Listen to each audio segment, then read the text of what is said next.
I have been on fire today. I'm not going to lie. Absolute fire.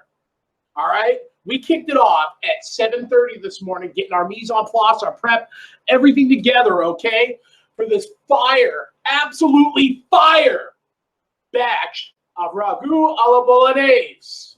Okay, if you were fortunate enough to be on the live stream this morning, all right, shout out to the folks who were on there. You saw how this all went together, all right, how we were able to take and transform our base mother tomato sauce, okay, is a little bit left over that we made yesterday, and turn it literally into something completely different.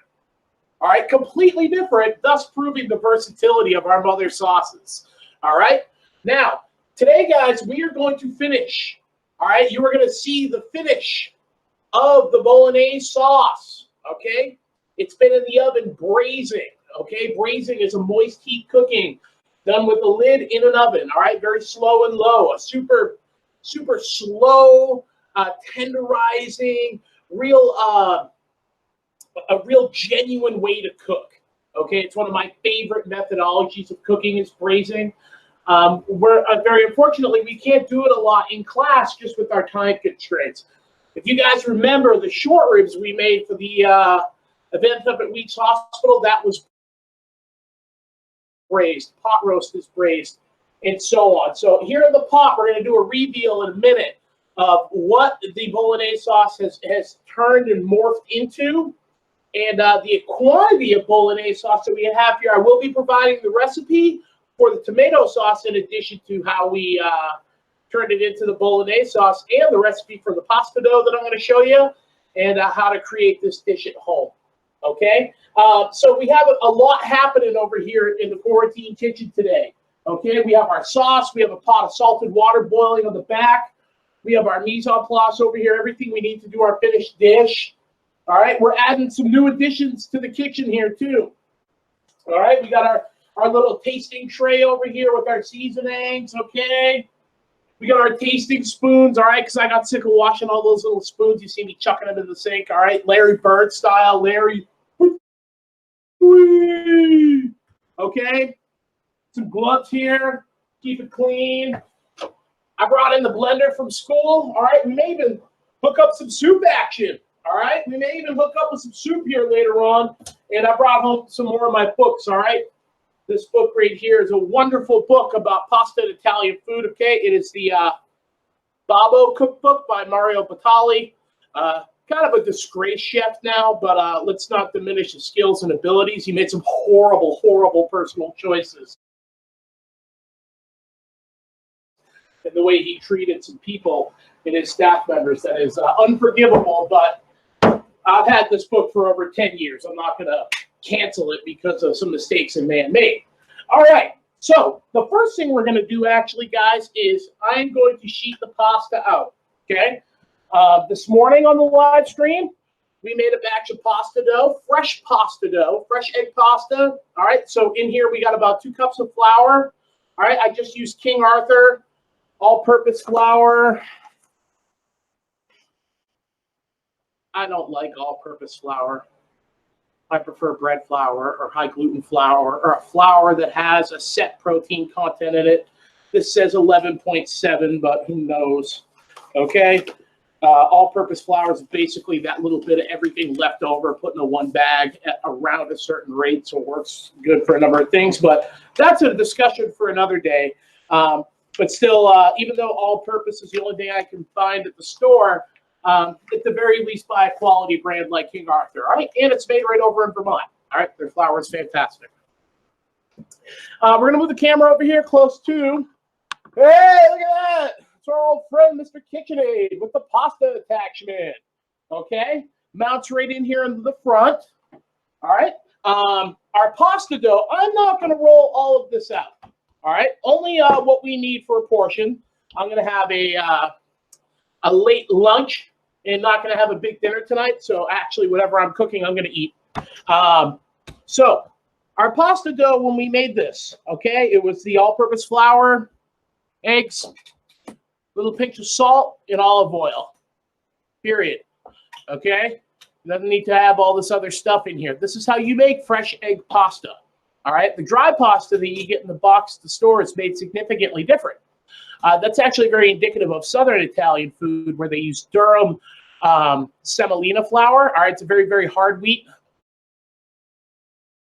that they actually had to figure out a way to use it. It grew natively and wasn't good for baking bread, but it was wonderful for making pasta. That pasta that's in the box, I got all kinds of it. Okay, like this is Barilla. Okay, that's made with that durum semolina and just water. All right, that's why it can dry out and it's a non-perishable. If it were to be egg pasta, you can't like dehydrate fresh eggs unless they're treated or pasteurized or so on and so forth. I'm sure there's a number of laws against that. So we're actually going to take our dough, and I'm only going to need about a quarter of this. So I'm going to cut it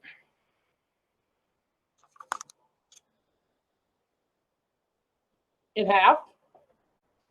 And if I only need a quarter, instead of having to roll this out and flatten it more, I'm just going to split the dough just like this. Very gently. Let my knife do the work. Okay. The rest of this, all right, is going to go in the fridge for later use. Okay. Like I said, I have a surprise in store for a member of our school community. And we'll be talking about that later on down the road. Not today, not tomorrow, but this weekend. So I gotta put that dough right away in the fridge. Okay. Okay. Again, pasta dough. All right. Very little bit of flour. I don't want to have a ton of flour here because it'll get tough. All right. You can see that this dough is dry. All right, but it's also very malleable, which means I can bend it and move it, and it can kind of turn into a number of things. All right. I'm gonna just use the palm of my hand and flatten this down. All right, our pasta roller on our machine only goes so thin, so we have to do some of the work ourselves. It's not going to do all the work for us. Okay. In case we do need some flour, I have just a little bit. You want to be careful. Fettuccine cutter, all right, because we're going to turn this into fettuccine. Okay. Tiniest little bit. Flour on my hands. Okay. Top. Now, when serving ragu alla bolognese or just bolognese sauce, all right, the most traditional ways to serve it is with fresh pasta like this, and generally a wider ribbon or noodle. Okay. In America, we just call it spaghetti bolognese, and that's really just spaghetti with meat sauce. No different than something you would get in a diner restaurant or the high school cafeteria. But in the real deal, authentic sense of the Italian version of this, all right, it would be a fresh handmade noodle. All right, we're going to choose fettuccine. You could also make a pasta that's called pappardelle. Same dough, just a different shape. It's a very wide ribbon. And you can also serve this with a tubular pasta like a garganelli, which is like $1 million penne pasta or ziti, or a penne ziti, rigatoni are all excellent choices to serve with bolognese. So we're going to be ready to go here. We're going to start sheeting this out. It looks like we got a good camera angle right here. So, and then I can look at you while we're doing it. This is mounted in. It's all set and tight. I tested it out. The hell? Maybe not. Make sure I'm plugged in here. Oh, mother of God. Here we go. We got liftoff. Now I'm going to tell you guys, my house is not used to all this equipment. I'm going to be snapping breakers. I'm just waiting for it to happen. Who knows? All right, I got stuff all over the place. All right, I got webcams. I got computers, coffee makers. Well, I always have coffee makers. All right, I got friggin' food processors and stick blenders and stuff all over the damn place. All right, I'm a madman here. Okay. I'm going to take my end, and I'm just going to give it a super thin lip. Okay, I think of this like an automatic rolling pin. All right, and just a little bit for it to bite. And it's going to grab it, and it's going to come right through. See?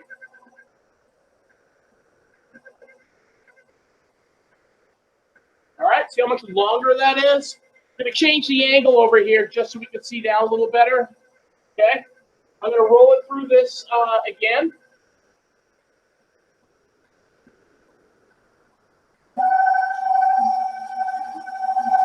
Now, I'm going to put a couple series of folds in this.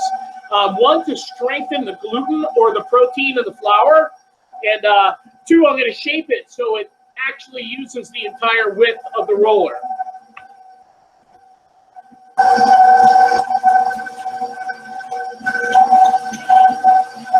Now you can see it's square, so we're going to put it in square about 2/3 of the total. All right, if you look, that's about 2/3.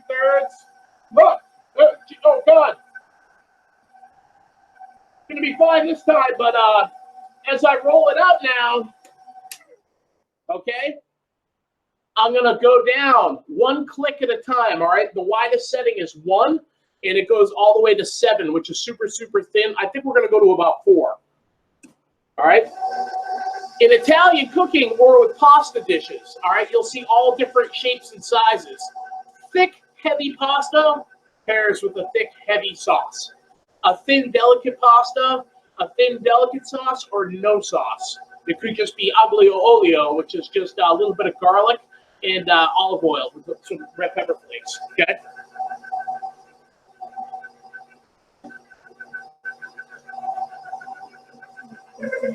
Okay, you can see our pasta dough is sheeting out quite nicely here. All right, it's not sticking. That definitely proves to us that that dough is very much hydrated. By hydrated, it means that it's absorbed all of the flour into the liquid, and the liquid being the eggs, okay? Because there's no water in here. I'm just doing a little bit of trimming down here to get this just right and perfect for us. Okay.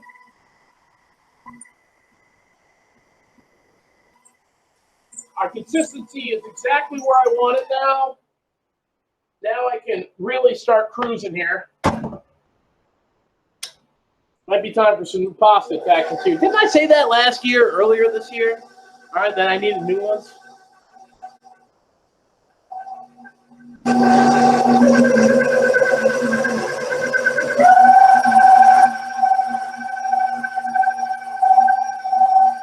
We want to be very careful making sure that we don't rip this dough. All right. Now it's going to seem like it's a little more wet each time we roll it. So again, just the tiniest, just rubbing the flour on there with my fingers. Roll this through, and then we're going to adjust our setting again.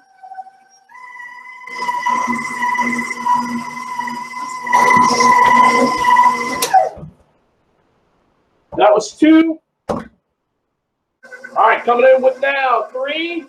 Wait and see how much this grows now.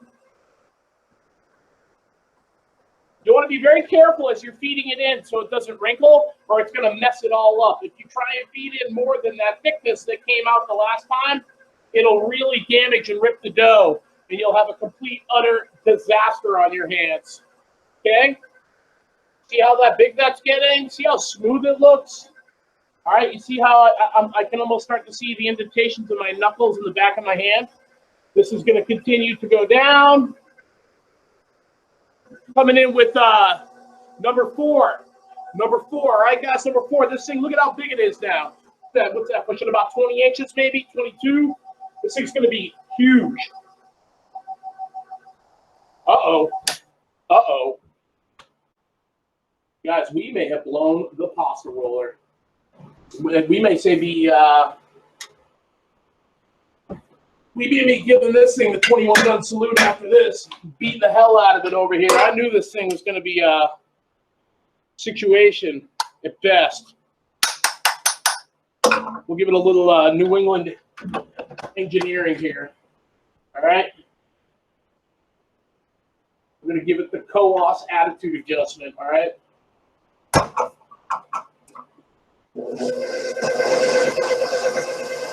Uh-oh. Guys, you may be witnessing history right here. We may be sending this thing off to the boneyard of pasta machines. Okay? It's not clicking into place anymore. Okay? And no, it wasn't because I just hammered it with the steel. It's stripped on the inside, I think. And I would need to take this entire thing apart. Maybe that's going to be a project sitting on the couch tonight. Who knows? Maybe if I knock it back in the... I'm going to give this one more wing and a prayer here, guys.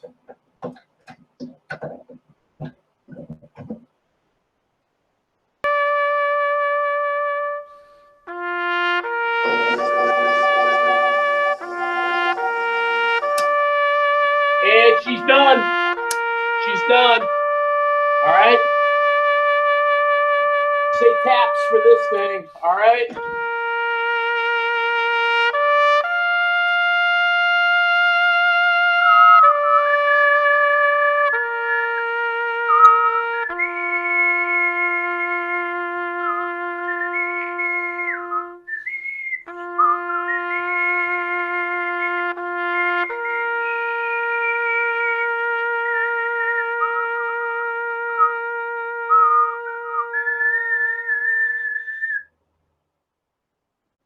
Sorry, my friend. All right, you've served us well. You served Spartan Culinary very well over these past 5 school years, but we will now be retiring you to the scrap heap. Beat it. All right. We got to move on. We got to move on. We can't be crying. We can't be crying. All right, so here's what we're going to do, guys. Here's what we're going to do. Do you think pasta makers were doing this before they had these fancy machines? Of course they did. Of course they did. Okay, they made the machines because of... Got that. Got that. All right, we're going to not talk about that. All right, of course they did. Of course they did. All right, they made the machines because they were lazy. They're like, man, I'm sick of rolling this stuff out, stretching it out by hand, okay? All right, so what they did was they made the machine, so we're going to stretch it out. Look it, we're going to let the weight of the pasta kind of like stretch itself out. Okay, look at it. Look at that. Oh.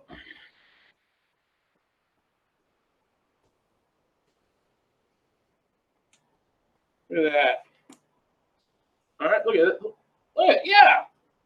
We're back in the saddle here. We're back in the saddle. All right, coming downtown. All right, look at that. We're good. We're good. All right, we'll trim that off. Got a hole there, whatever. What are you going to do? We make do in Quarantine Kitchen. Okay? The mobile culinary studio of excellence over here is not afraid.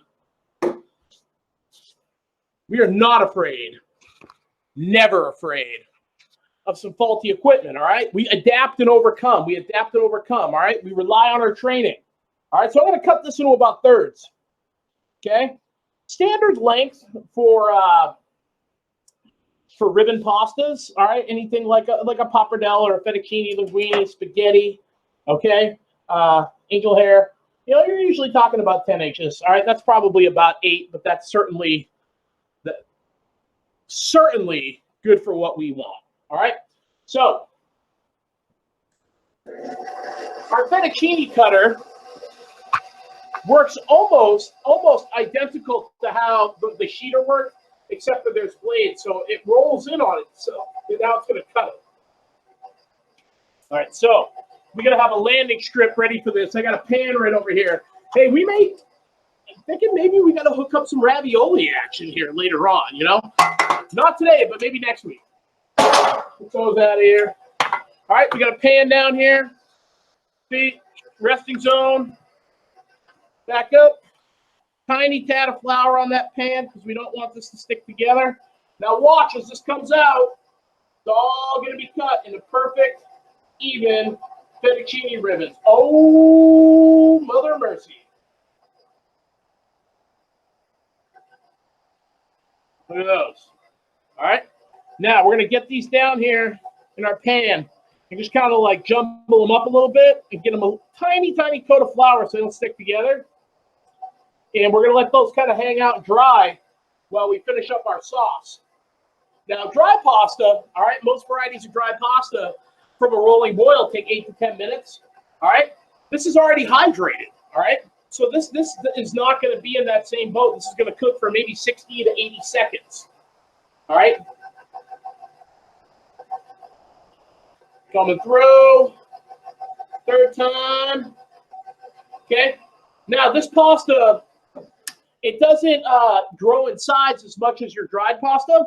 Obviously, because the moisture is still in there, we're not re-imparting it. All right, down here. So just going to sprinkle a little bit of flour here. I'm not beating these up. I'm just kind of coating them and tossing them.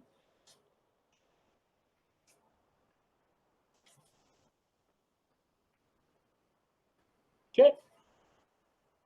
Let those just kind of dry out. If I was making like a large scale production of this fresh pasta, and I've done this before, I've run restaurants that focused around pasta.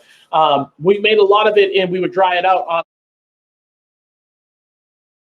like a rack. All right, we actually have like this ghetto like accordion door like laundry rack thing at school that we use.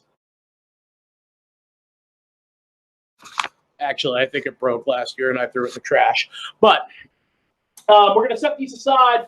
Actually, I'm just going to leave them right over here. And let those do their thing. Okay.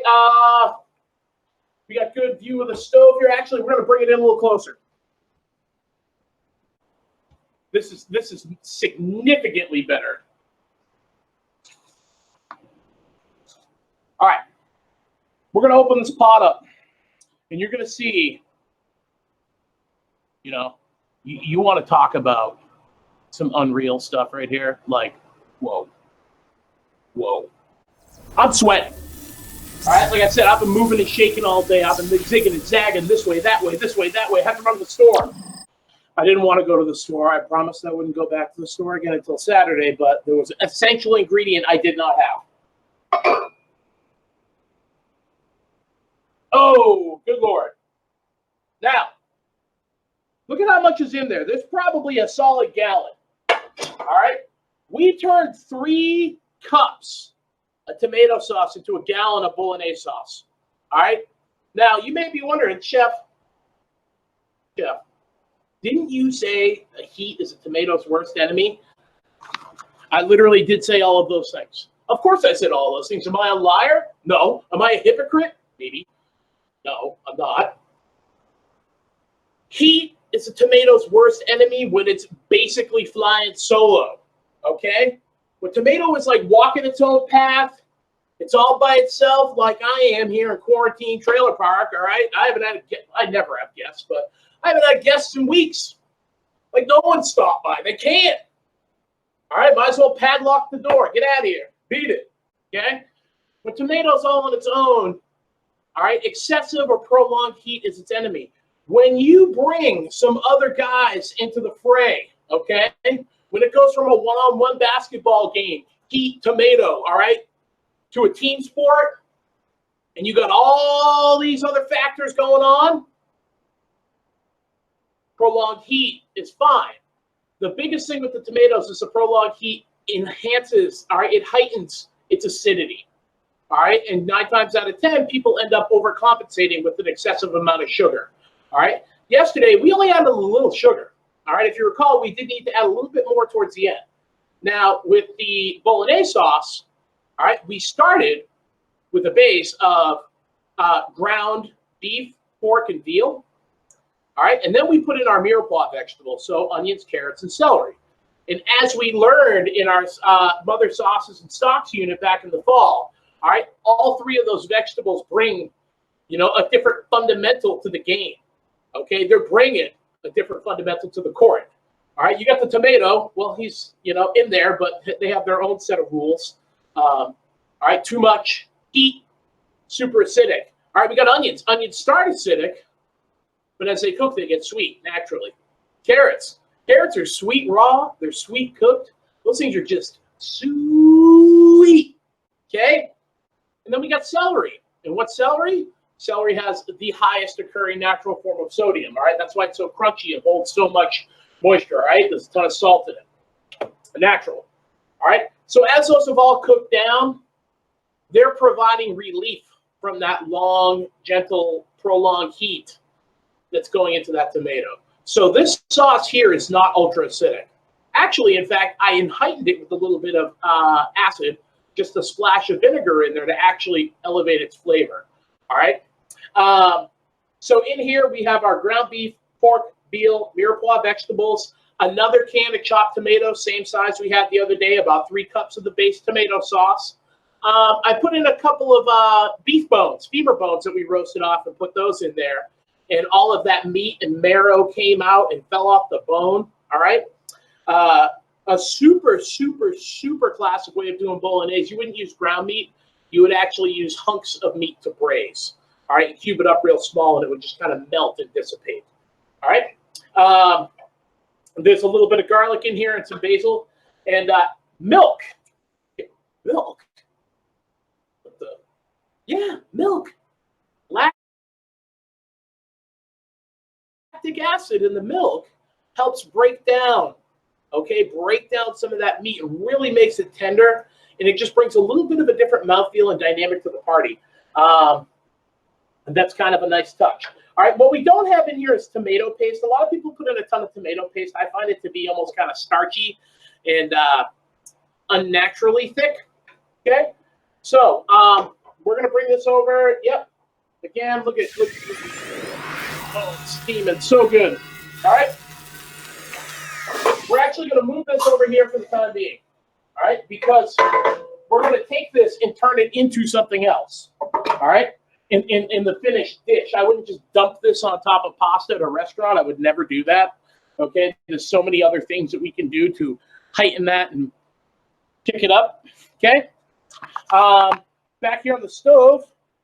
All right, we're going to add some water to this pot. All right, there's not enough water in there, so we're going to get that topped off. We're going to bring that back up to a simmer.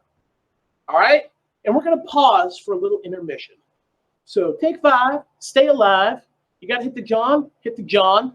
All right, you want to go grab a snack out of the fridge for the 417th time today, like I've been doing all through this. Like, I'm not joking. I think it's like 3:45, not 3:35. But hey, if me gaining a few, 2, 3, 27 pounds out of this is what it takes, if this is what it takes to beat the coronavirus, if this is what it takes to succeed, if this is what it takes to protect the brand and the business, I'm going to do it. I'm going to do it. Because you can lose weight. Okay? You can lose weight. You get coronavirus and you almost die. I'd rather lose the weight than have to get that. So going to the fridge 427 times for snacks is what keeps me in the house. It keeps me from going outside. It reduces my risk of getting infected and therefore infecting others potentially. I'm not going to do it. I'd rather get fat. Why? Because getting fat tastes good. It's like becoming diabetic. Becoming diabetic did taste good. I was telling a story this morning, actually, before we pause. I'm blaming Girl Scout cookies. All right, I'm blaming Girl Scout cookies. I was diagnosed type 2 diabetic in 2017, and that same winter, I had this genius idea of buying Girl Scout cookies from a friend of mine's daughter, and I bought 2 cases of Thin Mints and 2 cases of the peanut butter patties, the tagalongs, or whatever they're called, do-si-dos, I don't know, the good peanut butter ones with the chocolate on the outside, not the shortbread ones. All right, and I eat them out of the freezer. Well, not 2 boxes, 2 cases. I think it was 12 boxes to a case. So that's what, 24 boxes of each, 48 total boxes of Girl Scout cookies. Guys, I smoked those things 2 months, gone, wiped them out. All right, it was absolutely disgusting. All right, it was one of the most deplorable things and delicious things I've ever done in my life. And I'm convinced that and a number of other poor choices in life is what altered my blood sugar for. I got it much better under control, but it wasn't good. Don't eat 4 cases of Girl Scout cookies in 2 months. Bad idea. We'll be back.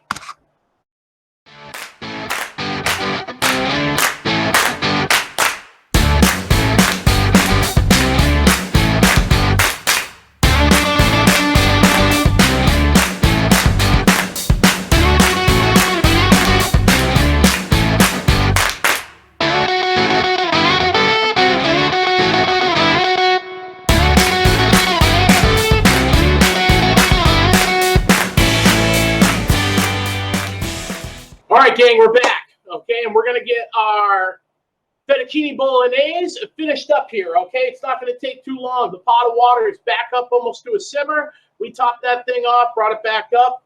Salted. Salted, salted, salted. All right? You should be able to taste that water, and it should almost taste like the ocean. Think about bodyboarding down at Hampton Beach when you were a kid, or Old Orchard over in Maine, wherever. You could have been in Florida if you're a baller and could afford to go down there. You're bodyboarding, or you're just trying to catch a wave, and boom!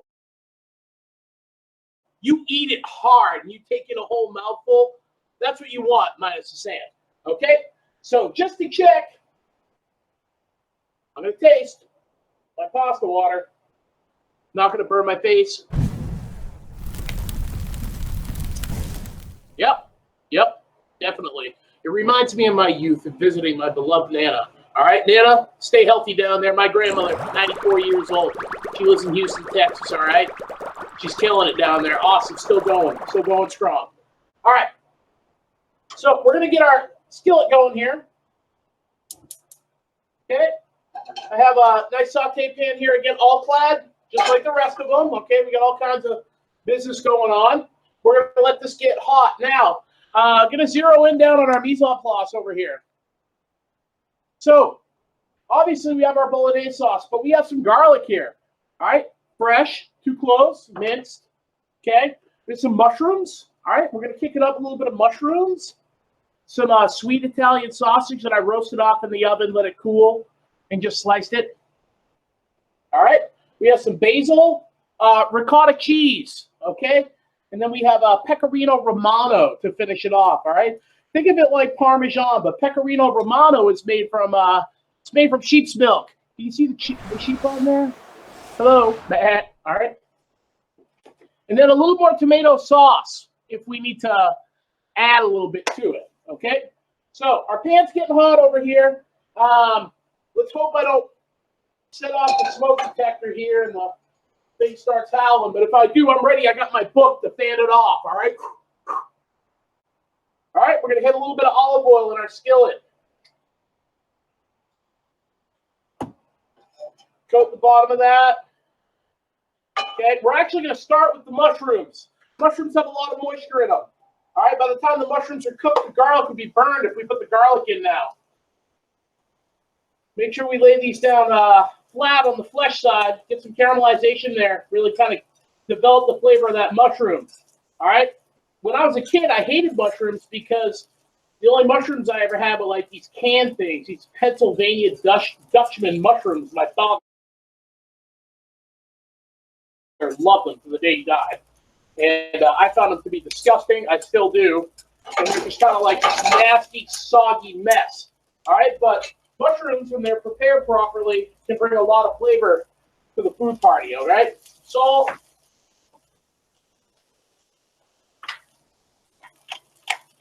Pepper.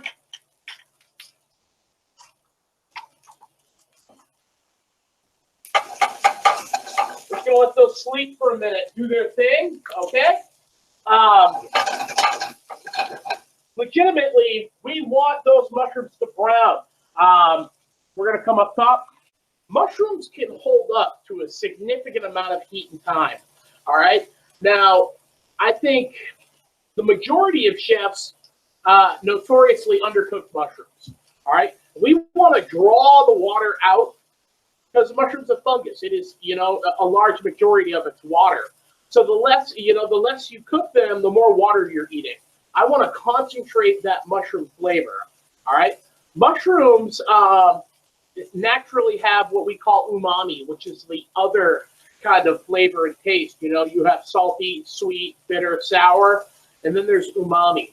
Okay, umami is that if you've ever eaten something, you're like, I can't. Wow, this is just an explosive flavor. I can't put my finger on what's making it taste so good. It's not salty. It's not acidic. It's just this kind of like boom, shot in the jaw flavor. That's umami. Seaweed has a lot of umami in it, and mushrooms as well.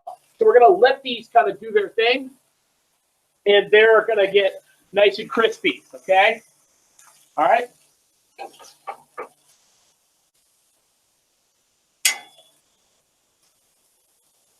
See how that mushroom's like really browning? Leave them alone. They're not ready. They got plenty of time to go here. Be patient, you know? Another thing, too, why chefs notoriously undercook mushrooms, when we're cooking for paying customers at a restaurant, all right, we are under a tremendous amount of time stress, okay? Unfortunately, when people go out to eat, we have become so used and accustomed to our food being done quick, fast, fast, fast, fast, fast. We don't have the patience to allow cooks and chefs to cook food properly, cook food slow. All right, allow it to develop the flavor that we want and to do what we really wanted to do. So we're forced to a degree to kind of take some shortcuts that are unnecessary because our diners simply will not tolerate waiting. All right, they're not going to wait while I individually turn every piece of mushroom, and you'll see these in a second. How they're nice and brown in the pan.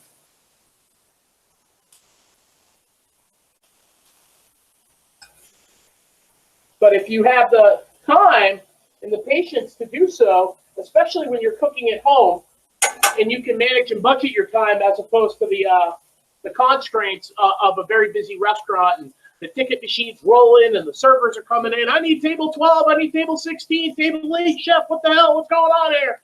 All right. You need to obviously respond to your diners and make sure that they're being cared for and taken care of and getting their meals in an adequate time. All right. I'm going to bring this pan a little closer so you can see that handle's smoking hot. So I got to use my towel here so I don't burn myself. All right. Those are really looking good. Okay. Now, this is going to come together super fast now. I'm actually going to drop my my sausage in because the sausage was not cooked all the way. I'm not going to take something that's fully cooked out of the oven, allow it to cool, all right, and in the process of cooling, it's still cooking, carryover cooking, all right, all of that heat and energy, all right, it's actually taken out of the oven, it's still warming up and getting hotter, all right? So we cook these about probably 80%, okay? And we're certainly going to get a lot more flavor if we crisp up the flesh side, all right, the inner meat of the sausage. This is going to be unreal. Very, very good. Let's give it the actual saute, the jump in the pan. Okay. Garlic's going to go in. I'm going to reduce my heat down a little bit.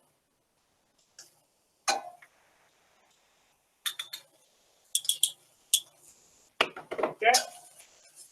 And that is just tossed. Now, those mushrooms, believe it or not, guys, they actually absorb some of that oil. So I'm just going to hit this with just another tad of olive oil.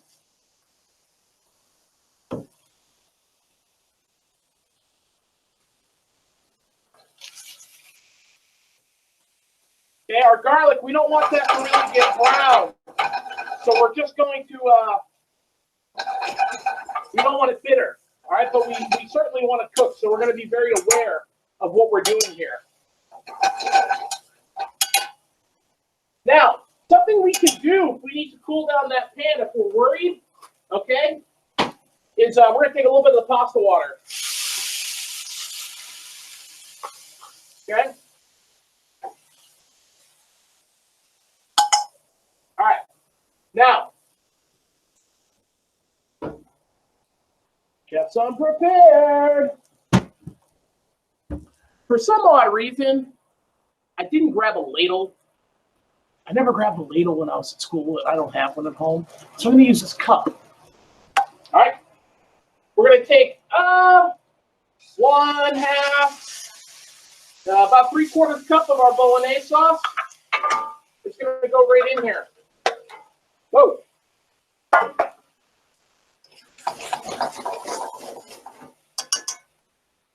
Do about 1/2 cup of this plain tomato sauce.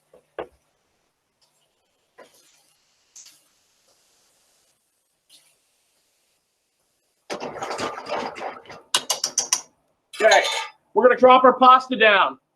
Okay? Stuff we rolled out earlier. You can see it's still looking good here. Right under the water.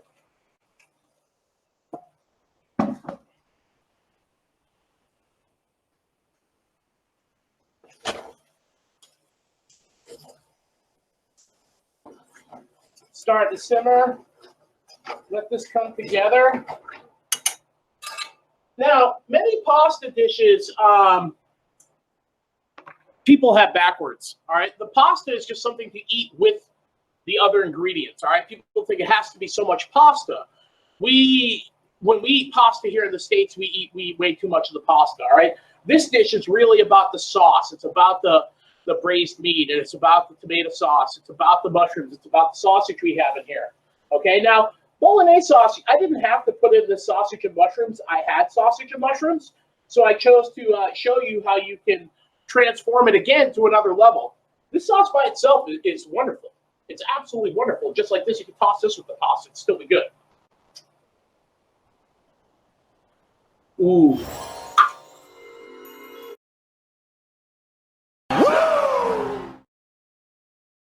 Ooh, Matthew, go on with your bad self. Give these just a little stir.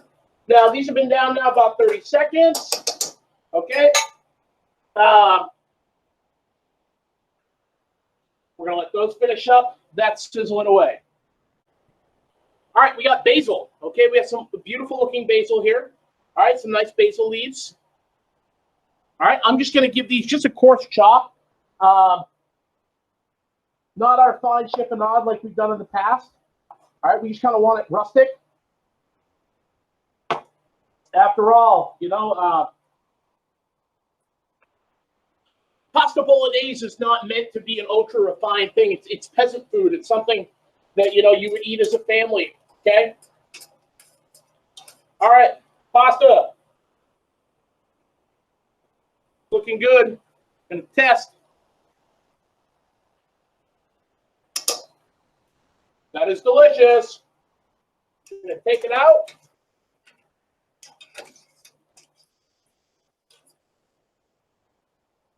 Boom, right at the sauce. We always toss your pasta in the sauce, okay? All right? You don't just top it. Toss that all in there. And now we're going to let this cook.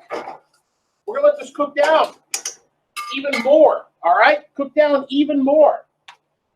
We want that sauce to absorb into that pasta. Actually, going to take a little bit of the pasta water. Dump that right in. Because we don't want our sauce to overcook and get reduced. Okay, we can kick that burner off. I'm sweating, like dripping sweat right now. My brow is probably glistening. Okay. Now, the ricotta cheese. The purpose of the ricotta cheese, guys, is actually to add, you know, some creaminess and kind of mellow out any acidity that may be in place. Okay.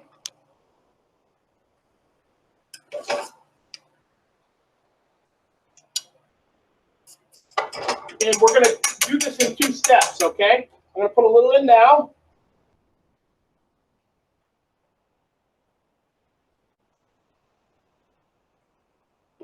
And we're going to let this melt in. You don't want to let the ricotta cheese get too hot or it'll get grainy. I'm actually now going to shut that heat completely off this pan. Okay? Pecorino Romano. Again, think of it just like a Parmesan cheese, but this is made instead of with cow's milk, with sheep's milk. A little bit inside of it. Tossed in. It's got a lot. It's far more flavorful than Parmesan, but also too, it's not really a cheese that you can. It's not a cheese that you can replace Parmesan for. All right, they vary. Although they may texturally look very similar, they're very, very different flavors. Okay, this, folks, One last taste of the sauce here. Now that it has its finishing touches. Look at me, I'm sweating like a greased pig. Look at me. Wow. Wow. Wow. That is delicious. Okay? I'm proud of myself. I'm a fat Irish kid who just made like ultra authentic Italian cuisine.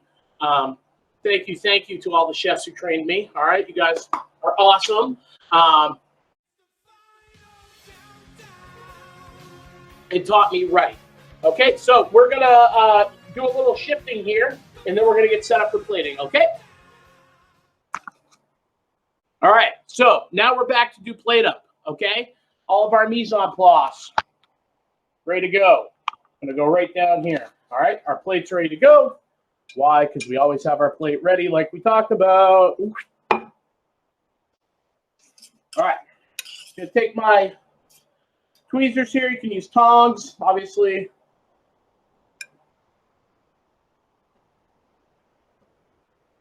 Now, I'm not going to plate up all of what's in this pan because I'm going to have some for lunch tomorrow. Or maybe I'll even eat more later. I have not had lunch today. I said this is my late lunch, guys. What time is it now? Oh, 3:15. All right. Pasta down.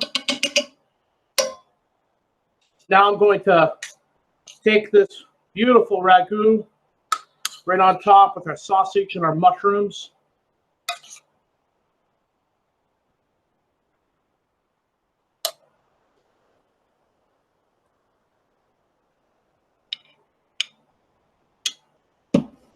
Why? Because we have pride. We have standards. All right? Don't ever lower your standards, guys. Don't lower them. Okay? Before you know it, you lower your standards too much, you'll be hustling corn dogs out on the corner instead of chefing up these delectable delights. All right? Ricotta cheese, cold. Just a couple of hunks right there on top. Okay. Our beautiful basil. It's definitely going to brighten it up. Okay.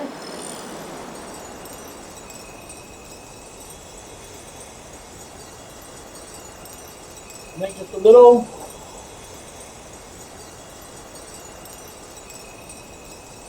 sprinkle like it's snowing. Yeah, it's going to snow tonight, guys. Ugh. Thankfully, we are in the zone that's not going to get a ton. Some spots to the north and the east of us are going to see literally as much as a foot of heavy wet snow. Guys, I always like to have what I call a bottle of finishing olive oil. All right, it's a little higher quality. And cold pressed is good. And I'm just going to drizzle a little bit of this on top. Okay, we'll go a little around. Get rid of that. We're all good. And then just a little bit of our cracked pepper. I got to buy a nice pepper mill, guys. I need one for myself here at home, but I need to get some for you guys for school.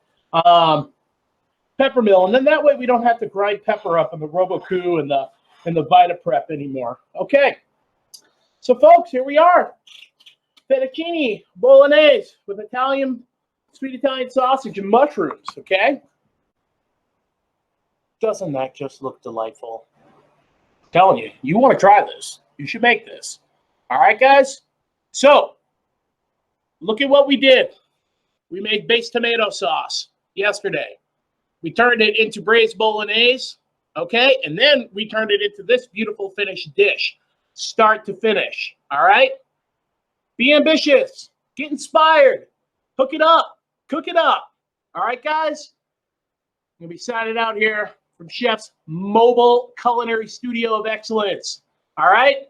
I want you to just keep cooking. Keep cooking good. Peace.